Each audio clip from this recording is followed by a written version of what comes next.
that I found out in the desert in Little Rock, California, and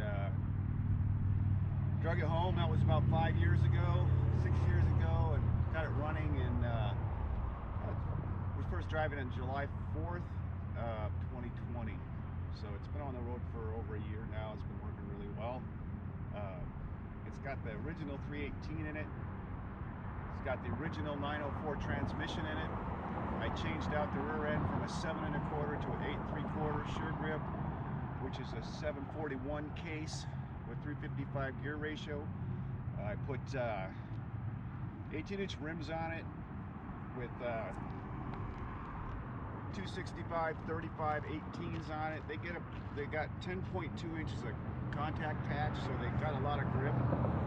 I went with the 990 torsion bar, and so it's very stiff in the rear. It's got heavy-duty springs in the rear, and it's just a stiff ride. It's got Bilstein RCD shocks all the way around, of course. I dynoed the engine. It dynoed at what was it, 300 and shoot, I don't remember, 325, something like that. But realistically, it's putting out more because I've corrected some issues with the manifold intake, and I'll get into that later with the engine. There's a lot on this engine. Let's go around it. Let's see what we got here. It originally had disc brakes, but since I wanted the larger bolt pattern for better wheel choices, I upgraded to the larger bolt pattern, which there was a whole bunch of issues on that as well. And then the rear end I got was converted to the disc brake. Those are the Cadillac Eldorado brakes. I want to say that was like from 78 to 83 or something like that. That's real common for the hot rod world there. I had the rear end narrowed, and I had the perches, the spring perches. I had those moved in a 1/2 inch each on each side because I relocated the springs, the leaf springs, to make it narrower so I could get more tire in there. That's as much tire as I can get in there without modifying anything. It's not modified, but that's it for now. Put headers on it, 2.5 inch dual exhaust all the way out the back, running through muffler with attitude, MWA. They're almost a straight blow through, and you think it'd be really loud, and it kind of is, but it's not. It's a quality loud. And when you're driving along, there's no drone, none of that. What else we got going here?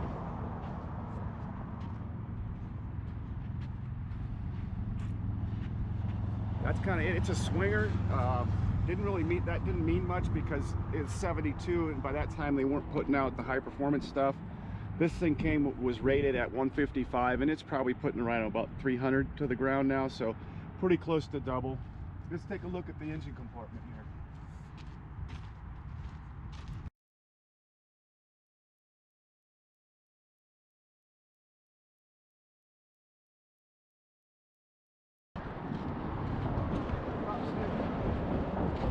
Because I don't have any hood hinges, because one of them didn't work, and the hell with it. This works just fine, unless you get a big wind, then it kind of gets sketchy. So there she is. It's a little dirty, but so there's the headers on there. They did not fit well. It's all dented in down in here for the clearance, and then there's also dented down by the torsion bar as well, because it just never doesn't locate in the right place. I tried 3 different sets of those headers, and one of them was closer, but I got tired of dealing with it and just put the beat the hell one on there, because I'm done messing with it. It's got the 4106 carburetor, 9106. It's a 650. So I put in a 4-row radiator, aluminum radiator in it. I couldn't use the clutch fan because it took up too much space, and so I had to put that fan on there.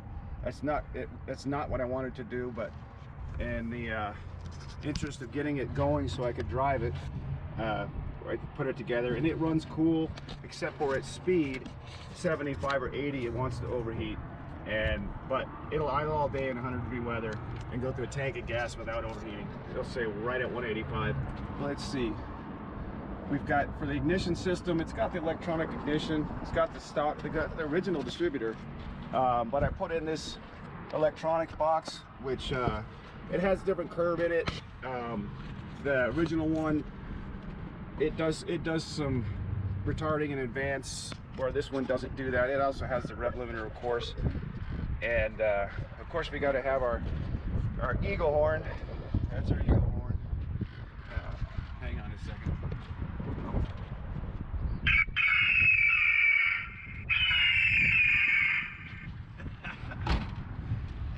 So let's see. The battery. I have all the lines and all the stuff hooked up. Ran to the front to mount this in the back. We just haven't got around to it yet. Lots of little things. Nothing worked on this car. Everything had to be modified. What else can we say that? The interior.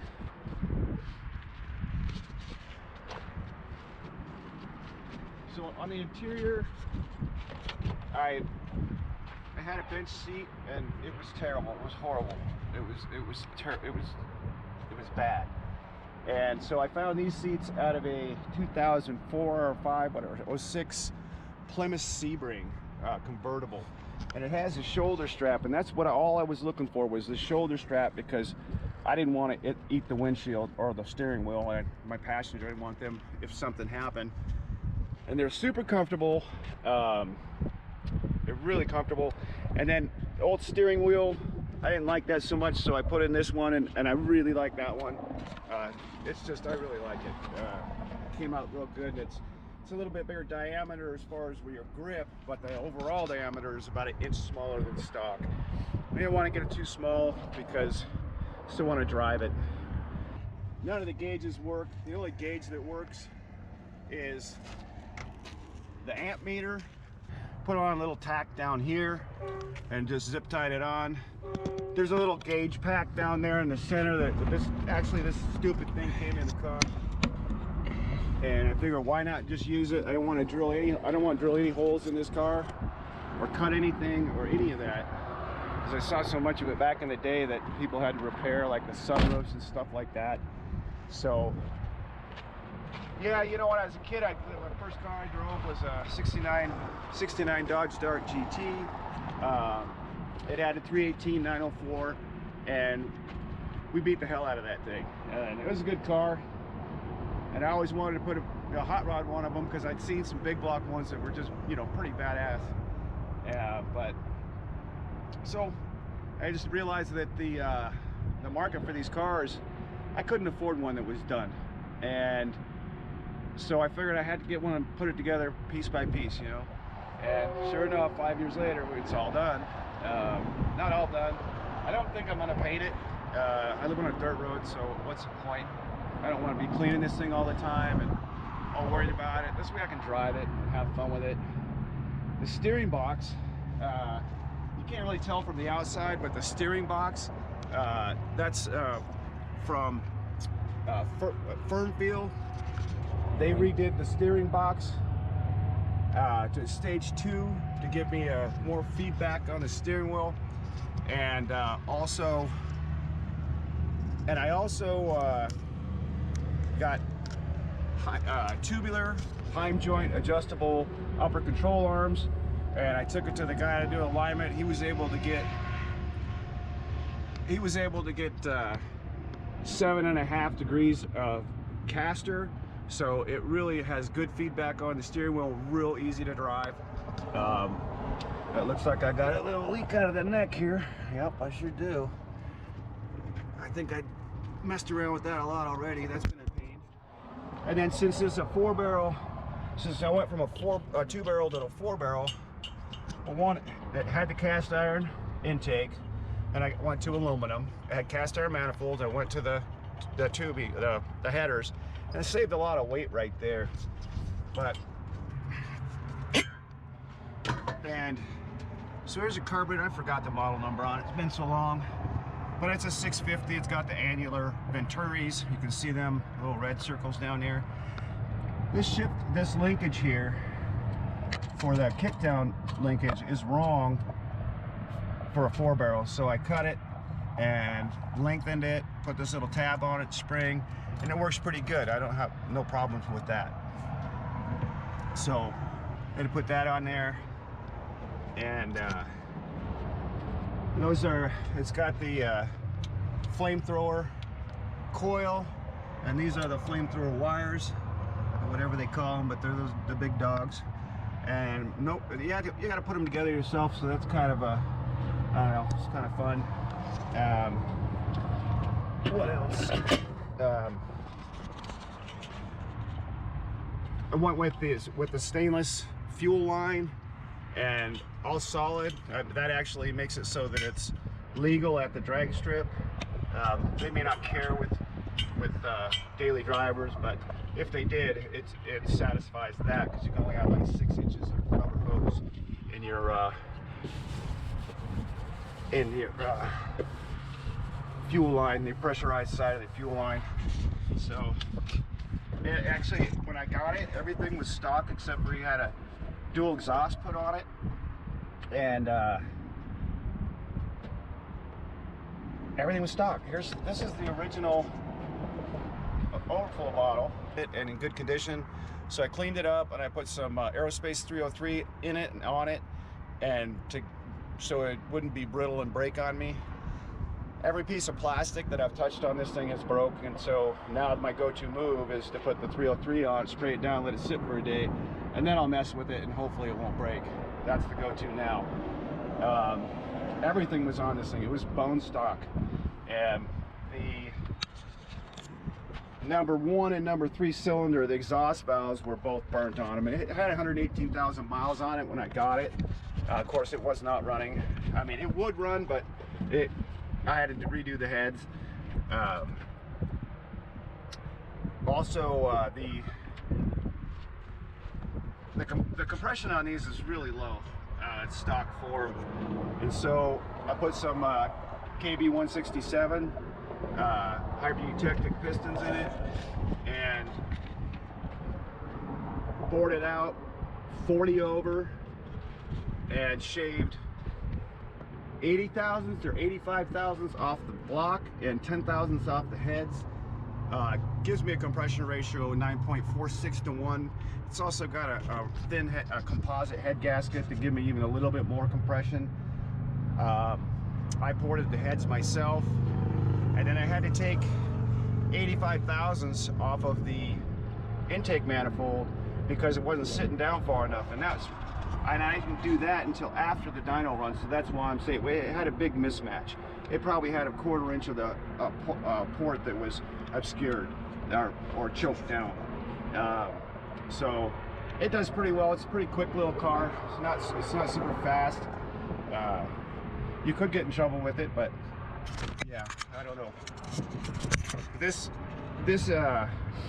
ignition system required a ballast bypass. So you can see this is the ballast bypass right here and here, these 2 items.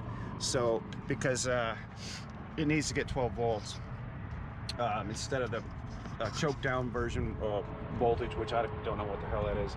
At any rate, so a lot of this stuff was new to me. I had to just learn as I went. Put in all new brake system, all new. Everything was new. Brake lines, everything. Of course, the brake lines I got from the manufacturer of the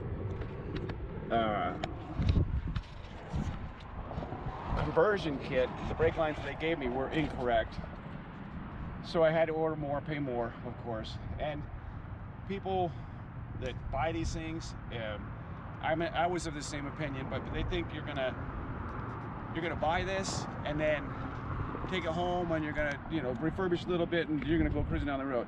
Ain't working that way. Not working that way. It doesn't work that way. And I was told to expect to spend twice as much money and 3 times as much time, or other way around, whatever. And they were right. It took a long time and it took a lot of money. There's a lot of money into this. It doesn't look like it, but there's a lot of. You could go buy one that's finished, but it wouldn't be this. This has got anti-sway bars front and rear, polymer bushings throughout everything, front and rear, all of it. So it rides pretty harsh, but it handles really well. They never handled like this back in the day, ever. It really corners flat. It's got I think it's 1.125" diameter hollow front anti-sway bar, and I believe it's 7/8 in the rear, and that's solid in the rear. And the rear anti-sway bar, you can drill the holes and put washers and all that other stuff to shim it all up, or weld it. I opted to weld it since I've welded as a profession my whole life, so I just welded it in. Try to avoid welding if I can.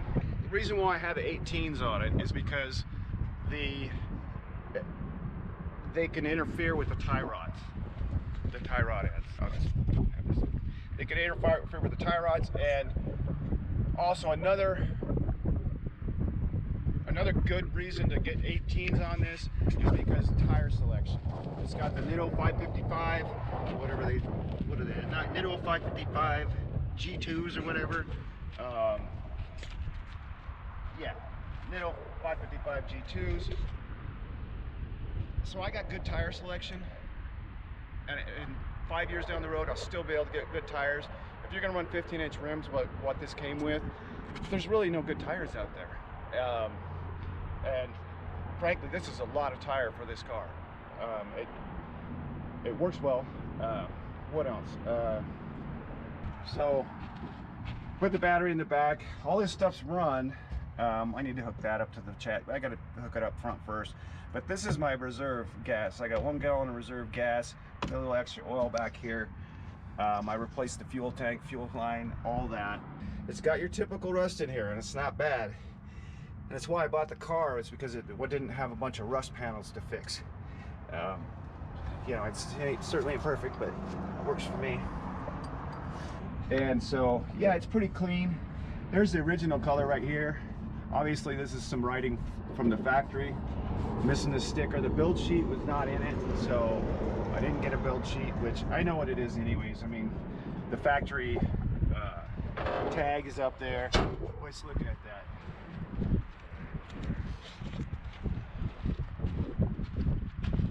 Here's our factory tags right here, and I decoded that tag, and there's really no mystery here. It was an AC car with disc brakes, so you know it makes sense it's an AC car because Little Rock is the desert. It gets hot as hell. Really, that's about it. Until we can get to some more of the other things, get under the car and have a look at some things. Yeah, well, you can see the anti-sway bar from right down here. You can see how big it is. It's right down here is our anti-sway bar. It's huge. And everything's, like I said, everything's poly graphite bushings. And what else did I do in there? These two pieces right here are for the air conditioning unit. So this was the factory AC car. I took it out, so I'm pretty positive of it. It'll eventually get a new air conditioning system put in it. When I saw it, I didn't really notice this. I saw the little bit of Bondo on it, and I didn't think anything of it, but it wasn't a wreck. And I believe these pieces right here, either they used red primer or these were red off of another car. But it's kind of weird because I got two colors of paint right here. It's really weird. But if you look in right over here, get an angle down here, you can see the wrinkles where they straighten this stuff out. So this is really an indicator that this was wrecked on this side.